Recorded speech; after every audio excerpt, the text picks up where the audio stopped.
Ya, malam hari ini kita mau belajar tentang satu kebenaran firman Tuhan yang Tuhan ingatkan gitu tentang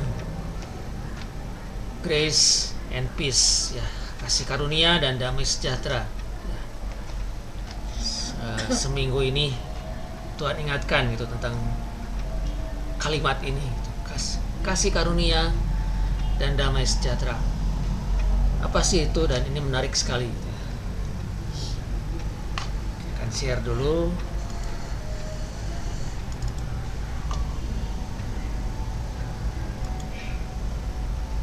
Oke.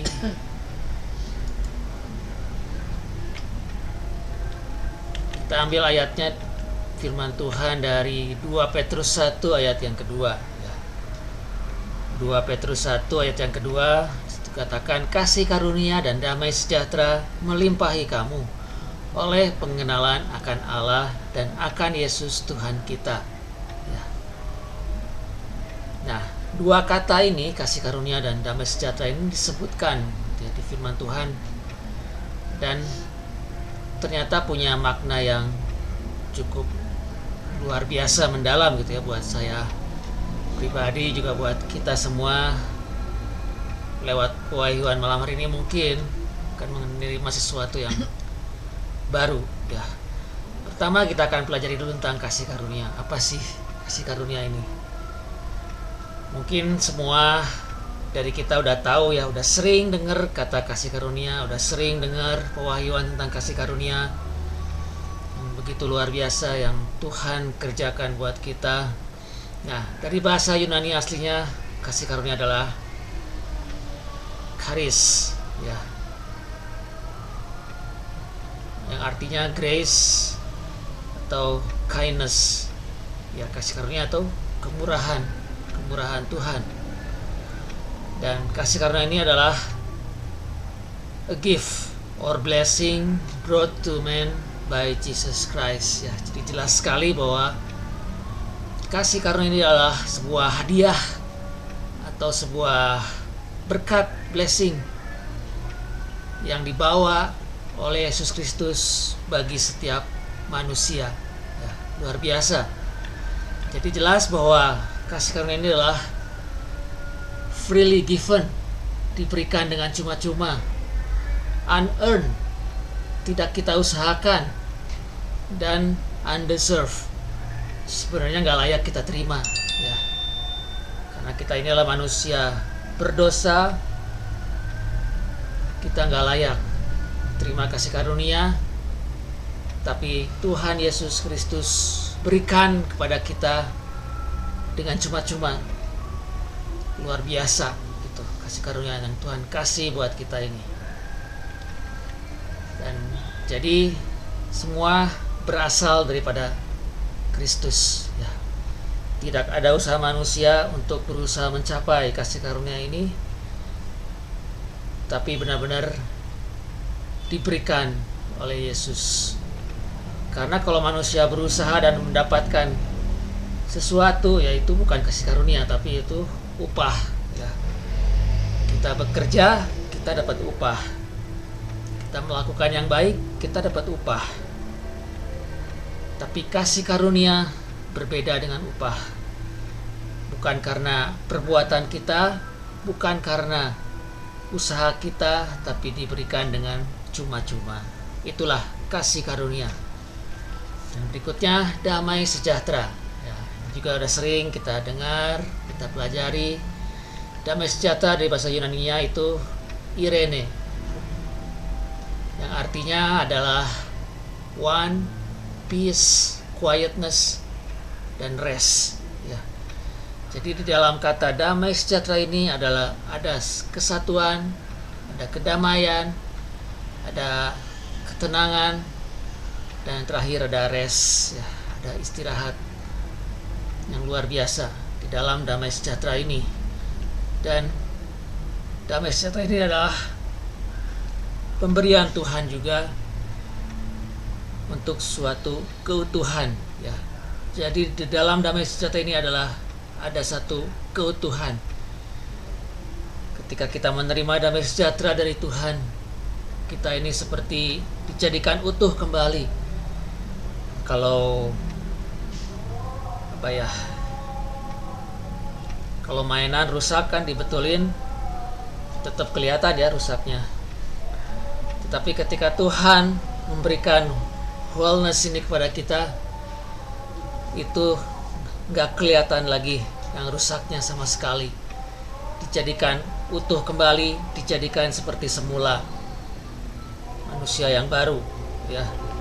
Dan jelas bahwa Tuhan yang membawa damai sejahtera ini nggak bisa kita usahakan, tapi diberikan oleh Tuhan ya.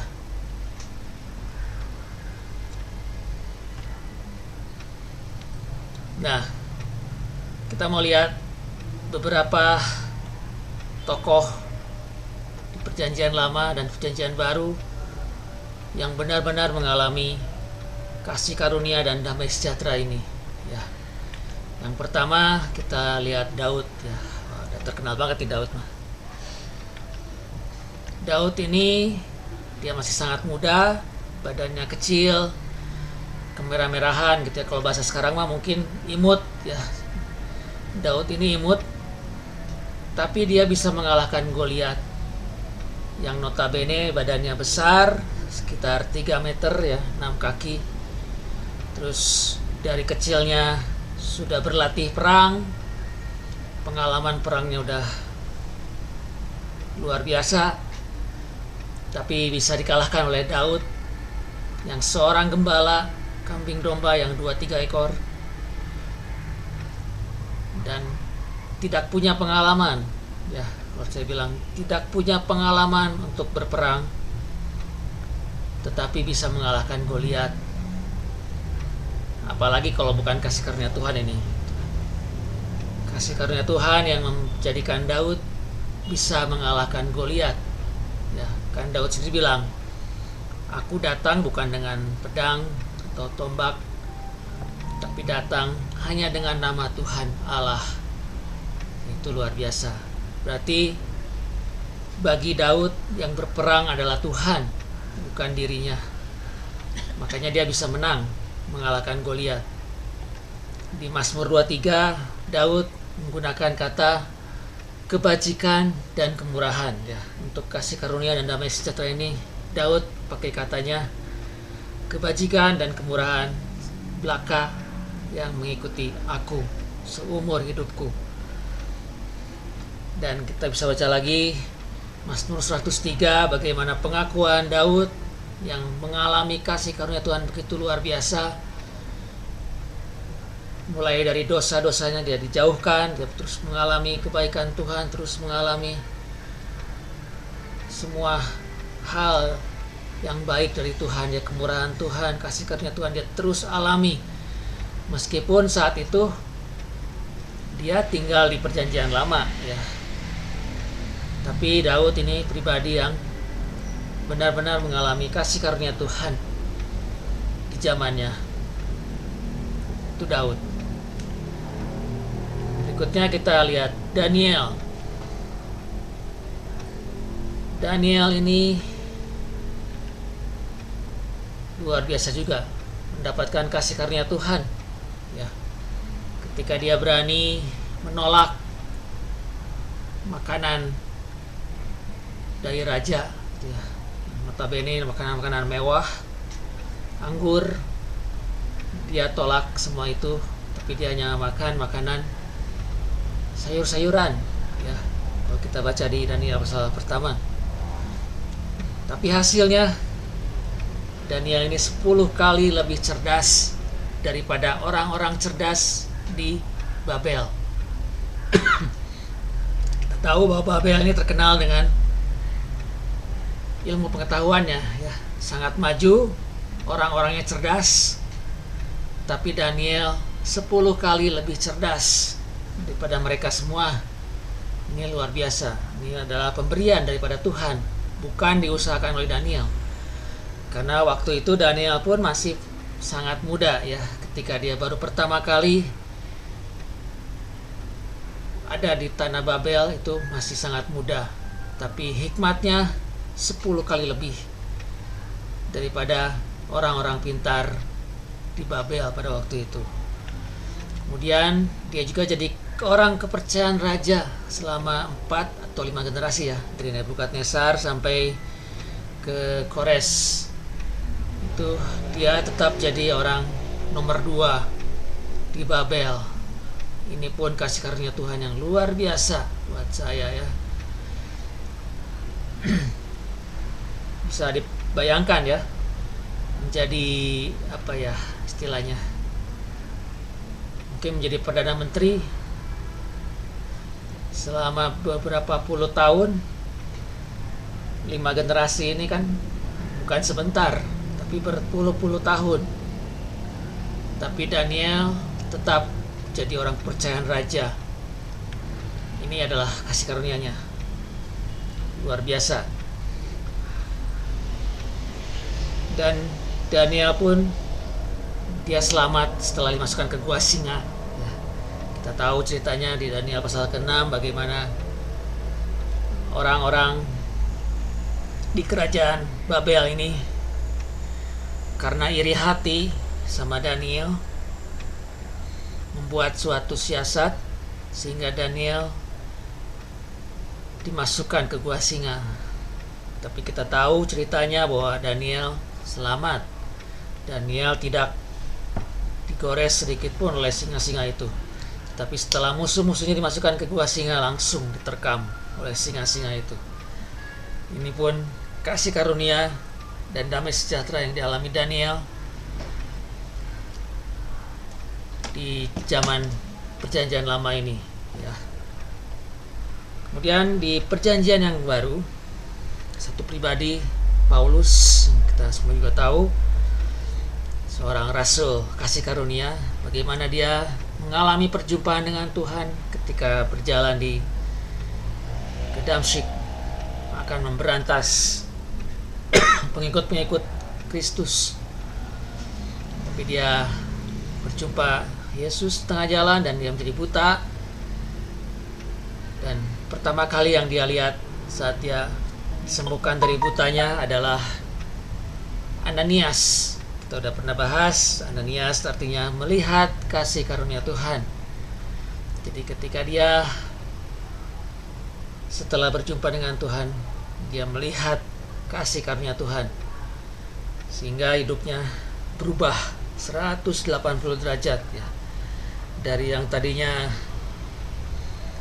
tukang mengejar-ngejar pengikut Kristus, memberantas pengikut Kristus, dan dijadikan Tuhan benar-benar pengikut Kristus sejati ya.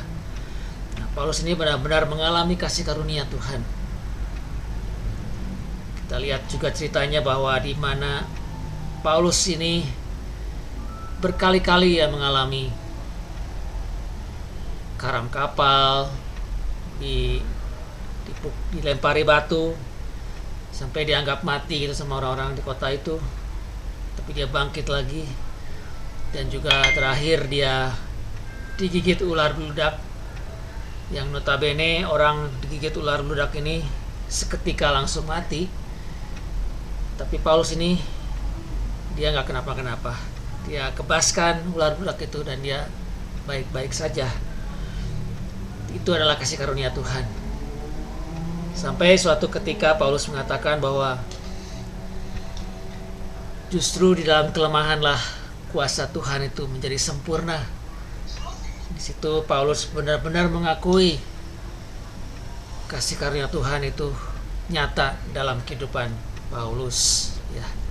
Sehingga Paulus ini dijuluki rasul kasih karunia ya.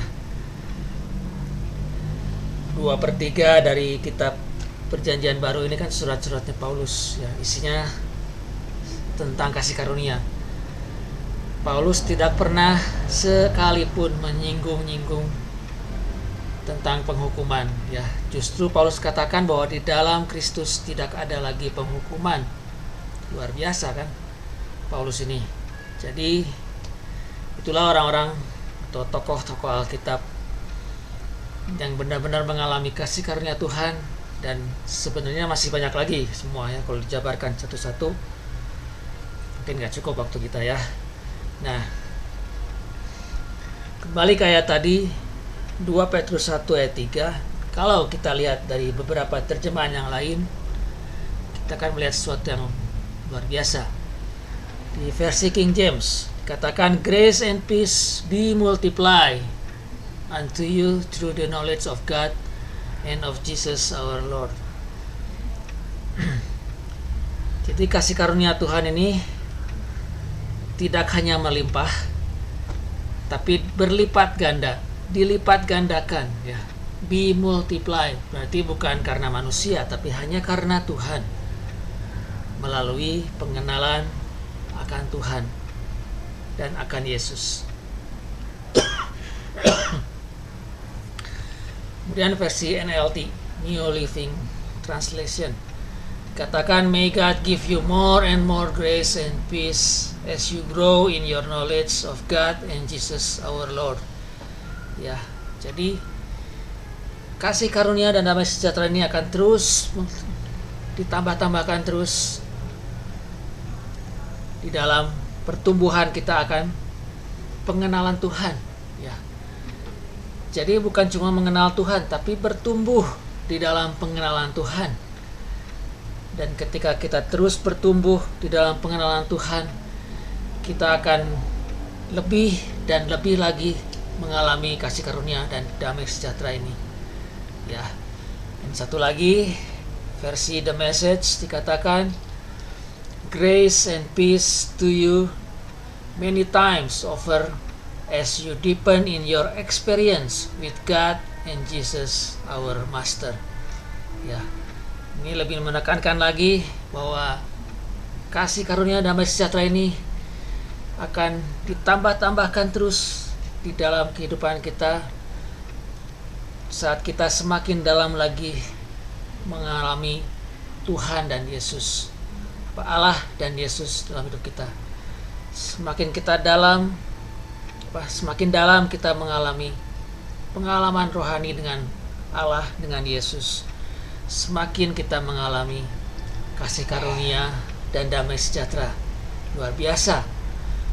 Dari sini kita tahu bagaimana Daud bisa mengalami kasih karunia, karena Daud punya pengalaman dengan Tuhan, ya. Daud sendiri berceritakan bagaimana ketika dia menjaga kambing dombanya dan ada beruang atau ada singa yang menyerang kambing dombanya, dia melawan beruang singa itu, dia membuka taringnya gitu kan, mengeluarkan dombanya. Ya, itu pengalaman buat saya, ya. Pengalaman Daud bersama Tuhan ketika mengembalakan kambing domba. Dan juga ketika Daud memuji menyembah Tuhan di padang saat mengembalakan kambing domba, itu pun pengalaman. Jadi membangun pengalaman kita dengan Tuhan itu bisa lewat pujian, penyembahan, doa, bahkan lewat peperangan sekalipun. Di situ kita akan mengalami Tuhan lebih lagi. Demikian juga Daniel, bagaimana dia mengalami Tuhan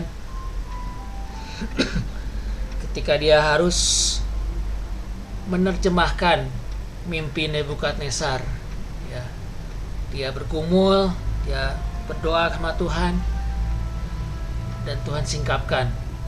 Juga ketika di gua singa, dia berdoa terus, bergumul, dan Tuhan selamatkan Daniel. Dan sebelum itu pun Daniel, kita tahu setiap hari 3 kali dalam sehari dia membuka tingkap yang mengarah ke Yerusalem dan dia berdoa di situ kepada Tuhan. Itu pun pengalaman Daniel dengan Tuhan, dan itu yang membuat Daniel pun mengalami kasih karunia Tuhan. Dan terlebih lagi Paulus, ya, di perjanjian yang baru, Paulus benar-benar mengalami perjumpaan dengan Tuhan saat di perjalanan ke Damsyik. Di situ Tuhan benar-benar menjumpai Paulus lewat cahaya yang begitu terang yang membutakan Paulus. Dan di sepanjang kehidupan Paulus setelah perjumpaan dengan Tuhan ini, dia terus mengalami kasih karunia demi kasih karunia Tuhan. Bahkan kita tahu bahwa Sebagian besar surat Paulus itu ditulis di dalam penjara, bukan? Gimana Paulus meskipun di tengah tekanan di dalam penjara, dia tetap bisa menulis bahwa kasih karunia Tuhan itu begitu luar biasa. Ya, terlebih waktu Paulus dan Silas ya di Filipi, kita tahu ceritanya, di penjara paling tengah, paling dalam, tapi di situ Paulus, Silas hanya memuji Tuhan dan mujizat terjadi buat Paulus dan Silas. Bahkan gak cuma itu, kepala penjaranya pun bertobat. Itulah kuasanya karena kasih karunia Tuhan yang begitu besar, juga damai sejahtera yang selalu ada buat kita. Amin. Nah,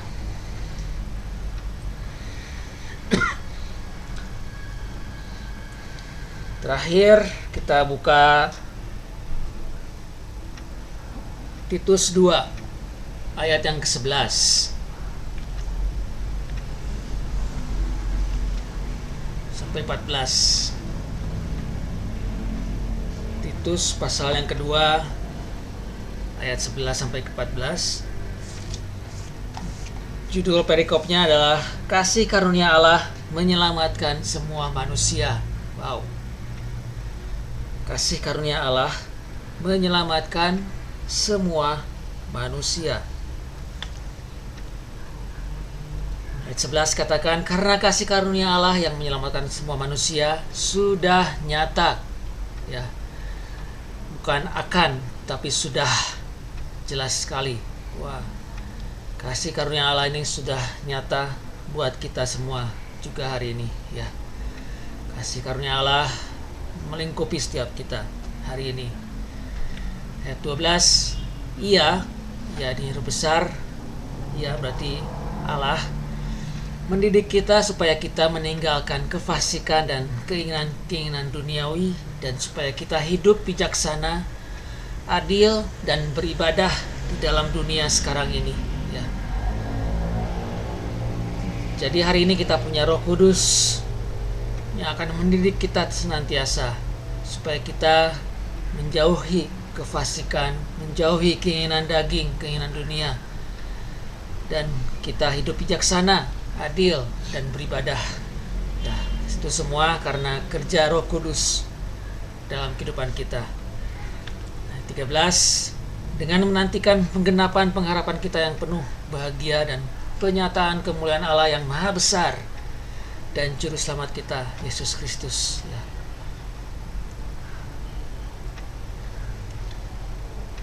Ayat yang ke-14, yang telah menyerahkan dirinya untuk kita, untuk membebaskan kita dari segala kejahatan dan untuk menguduskan bagi dirinya suatu umat kepunyaannya sendiri yang rajin berbuat baik, ya. Nah, inilah kasih karunia Tuhan bagi kita semua.